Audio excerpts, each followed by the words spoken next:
Welcome to JGTCR. I'm Cope, and today we are tuning the Ford Escort RS Cosworth.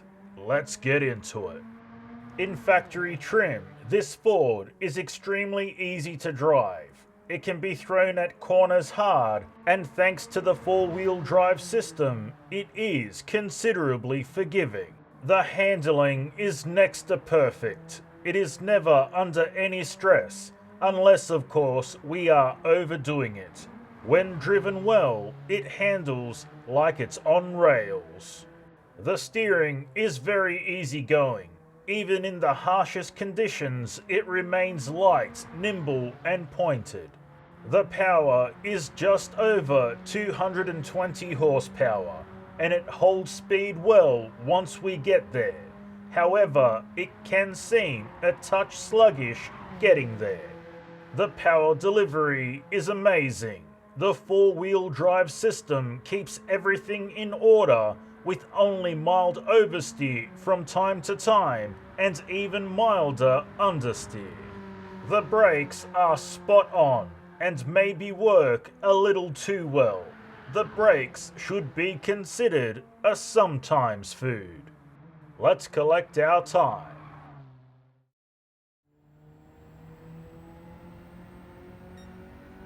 8 minutes 12.3 seconds. And now the race tune.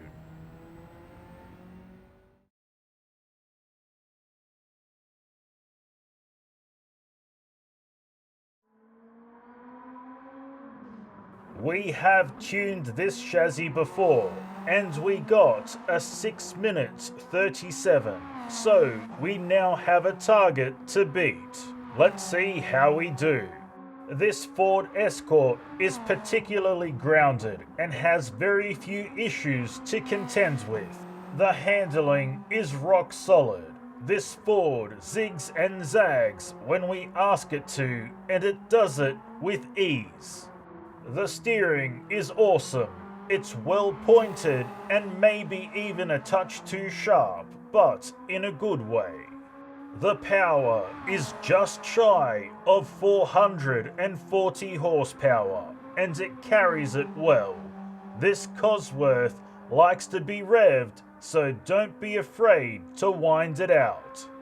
The power delivery is still perfect. Not much in the way of wheel spin, and the grip we get in and through corners is amazing. The brakes are very solid and stable in straight lines, but it can get a bit slide happy when we try and turn while braking exceeds 50%. Let's collect our time.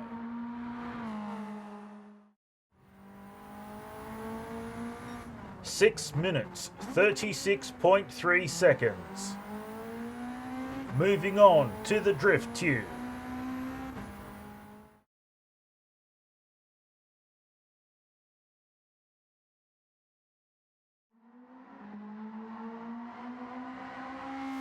This Ford Escort drifts easily, but it's hard to get a quality drift from it as it's fighting back against our inputs a lot of the time. The handling is almost decent, but it's somewhat lacking in power. The steering goes through bouts of being good and bad, and it can seem random at times. The power is fair, but it seems weak in the grand scheme of things. The power delivery varies. Sometimes it's enough to break traction and hold a decent drift. At other times, it struggles to maintain drift at all. Overall, this Ford Escort provides a mixed bag of drift that some may find annoying, but it's good enough if we know how to drift seemingly underpowered cars. Let's do an engine swap.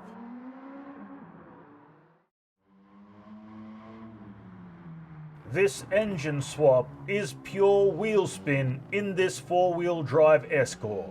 It cooks tires constantly, and it's quite annoying to try and stay on top of. The handling is great when we don't use the throttle. but it all goes out the window as soon as we try to accelerate. The steering is a bit loose in general, and the suspension is now super sloppy for some reason. This leaves us with all four wheels sliding on ice as we try and make our way around the circuit. The power available is ridiculous. It's pure wheel spin right through the rev range in all gears. The power delivery is an absolute joke. We need to stay mid-range RPM to get anything done in this vehicle.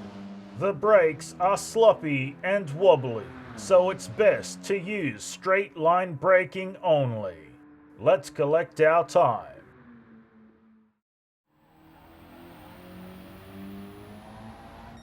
(7 minutes 27.9 seconds).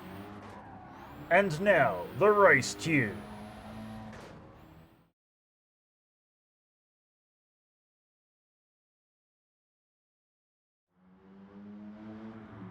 When modified and tuned, this Ford Escort comes into its own. While it's more tail happy and prone to slides when pushing too hard, when driven modestly, it truly performs. The handling can run a razor's edge if we drive well with calculation and precision, but go too hard and the price is extremely high. The steering has been detuned somewhat, and it's more in line with what this chassis needs.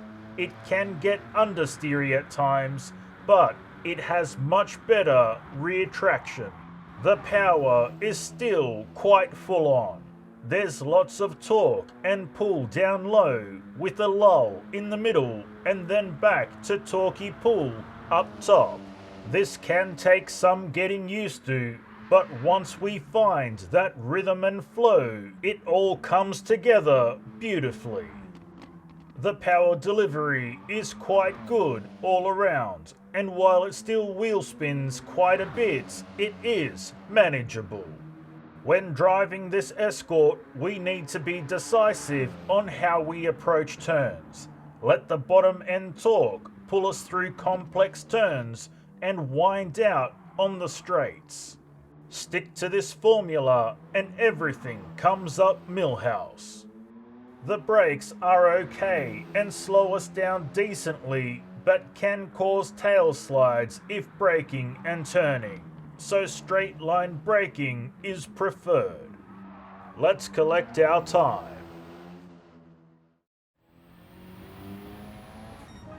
(6 minutes 9.7 seconds). And now the drift tune.